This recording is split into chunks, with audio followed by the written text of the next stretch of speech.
नमस्कार, बहुत बहुत स्वागत है आपका जीके न्यूज में। मैं आपके साथ हिमांशी। आज हमारे स्टूडियो में हमारे साथ मौजूद है मोहनलालगंज विकास खंड के मस्तीपुर ग्राम से नवनिर्वाचित ग्राम प्रधान सूर्य कुमार द्विवेदी जी।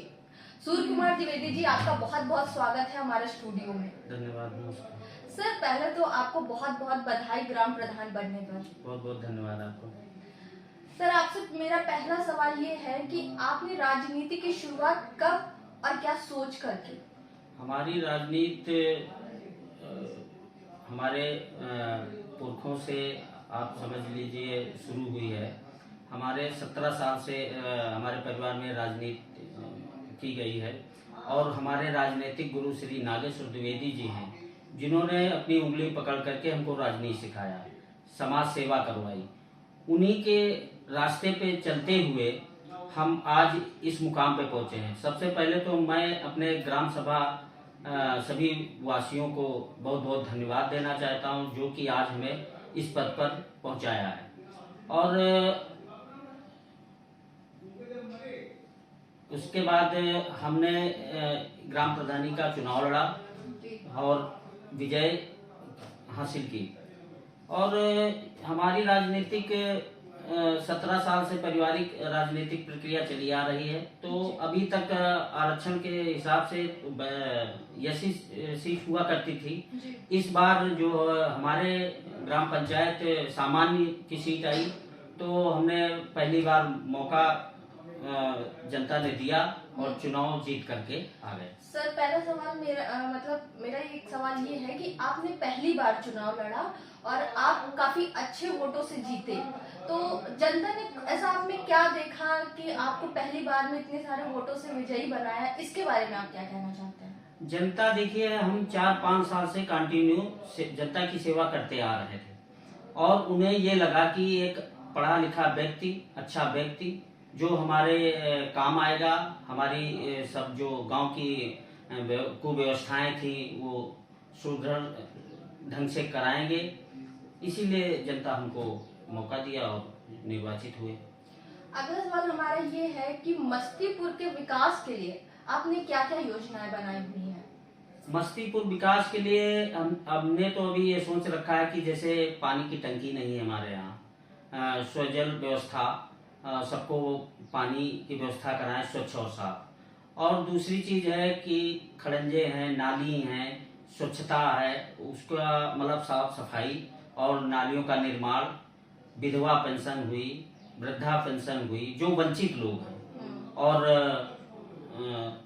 यही आवश्यकताएं हैं लोगों को और वो हम पूरा करेंगे। जितने भी वृद्धा विकलांग जो भी पेंशन है, क्या सबकी बंद गई है पेंशन, या फिर जिनकी नहीं है उनकी बंद जाएंगी? क्या आगे का क्या प्रोसेस है? काफी हद तक तो हमारे गांव में हैं, लेकिन जो वंचित रह गए, हमारा प्रयास ये होगा कि उनको हम विधवा पेंशन है या वृद्धा पेंशन है वो हम करवाएंगे। प्रयास यही हमारा है। सबसे बड़ा और सबसे अहम सवाल मेरा आपसे ये है कि पूरा देश कोरोना महामारी की चपेट में है, हर कोई परेशान है। देश में आए दिन लाखों मौतें हो रही, हजारों लोग कोरोना की चपेट में आ रहे हैं। तो कोरोना महामारी से बचाव के लिए आपने गांव में क्या क्या चीजें करवाई? क्या सैनिटाइजेशन, दवाइयों की क्या व्यवस्था है? सबसे पहले तो निर्वाचित होकर के हमने सैनिटाइज पूरे गांव को कराया, घर घर, और स्वच्छता का वो साफ सफाई करवाई। दूसरी चीज फिर हमने कोविड जांच करवाई गांव में, कैंप लगवा करके।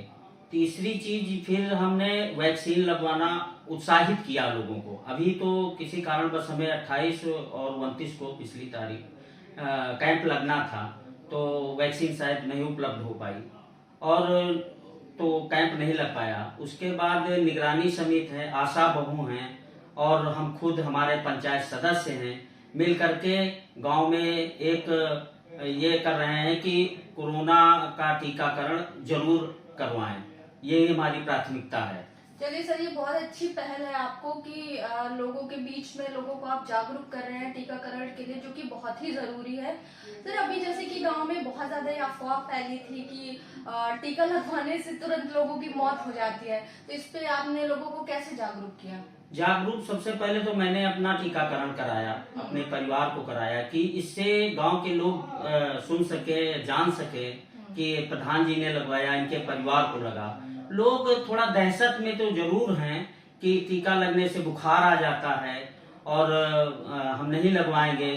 तो हमने ये सबसे बता रखा है, निगरानी समिति हमारी है वो घर घर जाके बता रही है कि जैसे छोटे बच्चों को टीकाकरण होता था तो बुखार आ जाता था, उसी प्रकार है। और टीकाकरण ही हमारे लोगों के लिए फायदेमंद है इस कोरोना महामारी को देखते हुए, और इसका कोई चारा नहीं है। मास्क जरूरी है, 2 गज की दूरी जरूरी है और टीकाकरण जरूरी है। चलिए सर, बहुत अच्छी चीज है, ये पहल आपकी बहुत अच्छी है। सर, आपके गांव में जो है शिक्षा की क्या व्यवस्था है? जो भी प्राइमरी स्कूल्स है, कैसे मतलब क्या वहाँ पे कैसे शिक्षा की क्या व्यवस्थाएं हैं और क्या क्या नहीं है, उनको लेकर आप आने वाले समय में क्या बदलाव करना चाहेंगे? सबसे पहले तो हमारे गांव से 5 किलोमीटर दूरी पे स्कूल है, कन्या विद्यालय, और 10 किलोमीटर मोहलालगंज पड़ता है। तो बीच में हम ये चाह रहे हैं कन्या विद्यालय होना चाहिए, और प्राइमरी स्कूल है, जूनियर बेसिक विद्यालय भी है। तो हम एक ये चाह रहे हैं कि एक कन्या विद्यालय होना मतलब चाहिए। आपका कहने का मतलब है एक आप लड़कियों के लिए एक सराहनीय कदम उठाना चाह रहे हैं कि लड़कियों को किसी तरीके की दिक्कत का सामना ना करना पड़े, क्योंकि सर्व शिक्षा अभियान है तो लड़कियों को भी शिक्षा मिलने का पूरा हक है। तो उसके तहत आप चाहते हैं कि लड़कियों के लिए एक मतलब स्कूल की व्यवस्था की जाए। जी, हम यही चाह रहे हैं और देखते हैं कहाँ से ये होता है। हम प्रयास करेंगे कि एक कन्या विद्यालय हमारे गांव में हो जाए। सर, अगला सवाल मेरा ये है कि गांव में क्या जो भी राशन कार्ड बने हैं सबके लिए राशन की क्या व्यवस्था है? सबको मिल रहा है राशन बराबर, या फिर?